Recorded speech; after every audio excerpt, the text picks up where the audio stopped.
lenders facing challenges navigating the Small Business Administration's $347 billion loan program. This, as new polling suggests, 1 in 4 small businesses are less than 2 months away from financial collapse. Here to help explain the loan program is Gene Marks. Gene Marks is a certified public accountant with the Marks Group. Gene, thank you for being here. Let's jump right in. I know that you have been flooded with questions since our last interview. If you could, what are the most popular or common questions you've been receiving, and give us the answers if you could?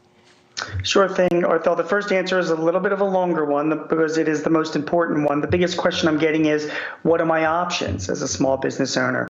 If you are running a small business or a family member or you have a friend running a small business, if you're an independent contractor, if you're a sole proprietor, if you're an individual that just has their own business, you have 2 options, Arthel. The first is you can get a loan from the SBA. They're called Economic Injury Disaster Loans. You get that at SBA.gov. It is just a loan, but it is a long-term loan, very low interest, 30 years. You can borrow up to $2 million, and the SBA will advance you money. That's your first option. The second option is what's called the Paycheck Protection Program. It's under the CARES Act. You do not go to the SBA for this. You must go to a banker. Any bank that's FDIC insured can provide those loans for you, but I recommend you go to an SBA member bank because they're more familiar with the process. Those loans, Arthel, they're based on a formula, based on your payroll, but you can borrow up to $10 million. And what's very important about this is that the government will forgive the loans for up to 2 months during a period of time based on your payroll, your rent, and your utilities. So in effect, it's free money from the government. So when people ask me what options that they have, those are your 2 biggest options: the Economic Injury Disaster Loan, SBA.gov, or the Paycheck Protection Program from any banker, particularly an SBA banker. And Gene, thank you for pointing all of that out. But I understand there are steps, so many steps to be taken, and that it's creating some confusion for a lot of people. And if you were asked to sort this out, how can the SBA loan process be simplified, Gene? Sure. Well, first of all, if you're applying for the Economic Injury Disaster Loan, those loans themselves are fairly simple to go through. It's an online application that you can fill out. But what you're alluding to is all the confusion around the Paycheck Protection loans. And the reason why is because the SBA has given guidelines to all of the banks, but unfortunately the guidelines were not complete, and there were a lot of questions around them. Your goal is to align yourself with a good banker. You can go to the search engine on the SBA's website, or you can Google for an SBA lender near you, because it's the bankers that are getting the first information about it. Now, on the SBA's website, there's also a sample loan application that you can look at. All the bankers are using this loan application, so you'll know in advance the kind of information that you're going to be asked for, like payroll and justification of certain other costs. But it's just imperative that you work with a banker who can advise you through the process. So, Gene, after I apply for the loan, how long does it take to get a payout, and how do I get that money?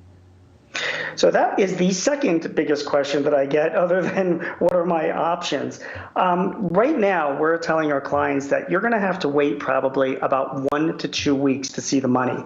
Now, the government might tell you different, but the banking system and the SBA has been inundated with applications. The SBA does about 60,000 loans a year, and there have been tens of thousands of applications submitted just this weekend. So it's overwhelming the system. You have to be a little patient. That's a lot of applications. The banks and the government. It's a lot, and it's jamming up the system. But will there be enough money? I'm sorry, there's a delay. Will there be enough money in the people want to know if they have. Hang on one second, Gene, just so I can get this out, because I don't want to. Sure. People are worried. Is there enough money to go around?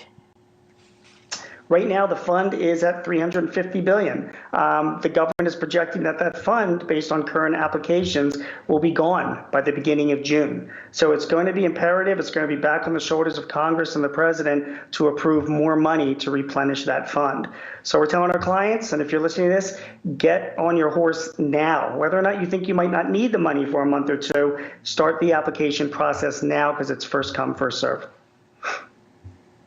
And is it clear, Gene? Are there restrictions on how the people can use the money if they go through either, the SBA loan, for instance? Because, I mean, what if you say, they want to keep the building up, the space up and running, the electricity going, and maybe they just have enough to do that and maybe not to retain all of their employees? How does that work?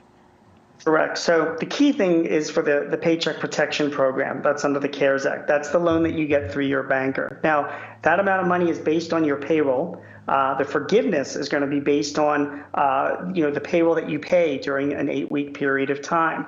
But the government wants you to rehire your employees back. So if you've let anybody go between February 15th and April 26th, the expectation is that you will have them rehired by June 30 if you want to get the maximum forgiveness of the loan amounts that have been given to you.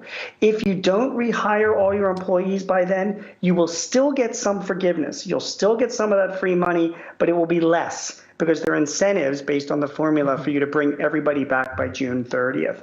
So there are restrictions. Other restrictions, right, you'd have to talk to your banker, but there's restrictions on the amount of payroll that you pay as well. There's also restrictions on certain types of expenses that you can include, but they're kind of detailed, Arthel. So my best advice is to go to your banker and make sure you're familiar with them. Indeed. Gene Marks, thank you so much. I'm sorry for the delay in stepping on each other, but you're incredible. Thank you so much, Gene Marks. Thanks. And Arthel, one final thing. If you have questions, people want to send me questions on Twitter, I'm at Gene Marks, and I'm happy to answer questions. I've been doing that all week.